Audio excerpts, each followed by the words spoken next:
9 ফেব্রুয়ারি অর্থাৎ আজ আরজি করে নিহত সেই চিকিৎসকের জন্মদিন। আর জন্মদিনেই আজকে অভয়া মঞ্চ যে মিছিলের ডাক দিয়েছে সেখানে সামিল হয়েছেন চিকিৎসক থেকে শুরু করে নাগরিক সমাজ এবং বিভিন্ন পেশার মানুষজন, যারা গর্জে উঠছেন একটাই দাবিতে, তিলোত্তমার বিচার চাই।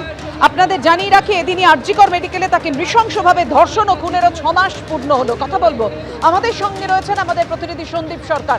সন্দীপ, আমি দেখতে পাচ্ছি বিভিন্ন লেখায় একটাই শব্দ, একটাই লাইন ধ্বনিত হচ্ছে, লক্ষ্য এখন একটাই, তিলোত্তমার বিচার চাই।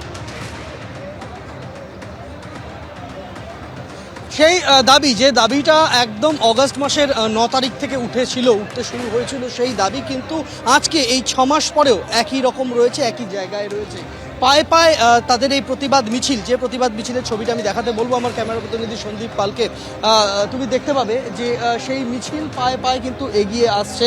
এই মুহূর্তে কলেজ স্ট্রিট থেকে বেরিয়ে, কলেজ স্কোয়ার থেকে বেরিয়ে মিছিল হেদুয়া পার করেছে এবং হেদুয়া পার করে সেই মিছিল শ্যামবাজারের দিকে এগিয়ে যাচ্ছে এবং সেখান থেকে আরজিকর মেডিকেল কলেজ হাসপাতালে গিয়ে এই মিছিল শেষ হবে।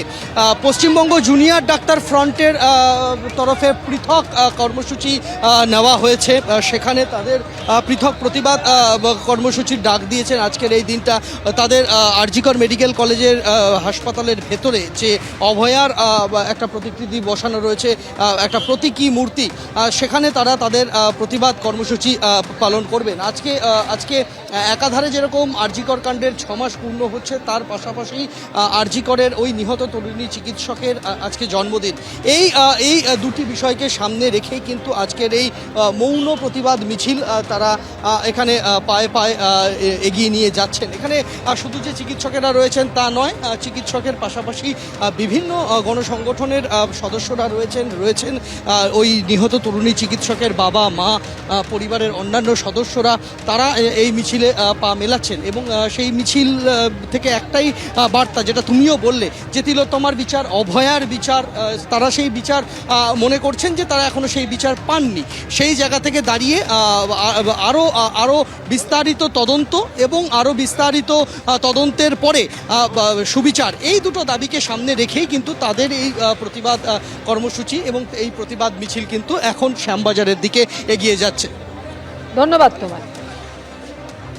দ্রোহের অক্ষরে লেখা থাক মৃত্যুর ঊর্ধ্বে জন্মের ইতিহাস, এভাবেই মৌন মহামিছিল করছে অভয়া মঞ্চ। যে মঞ্চে, যে মিছিলে সামিল হয়েছেন শুধু আন্দোলনকারী চিকিৎসকরা নন, বিভিন্ন পেশার মানুষজন। সেখানে অভিনেতা রয়েছেন, সেখানে সঙ্গীত শিল্পীরা রয়েছেন, সেখানে সাধারণ মানুষ পা মেলাচ্ছেন, গর্জে উঠছেন একটাই দাবিতে, তিলোত্তমার বিচার চাই।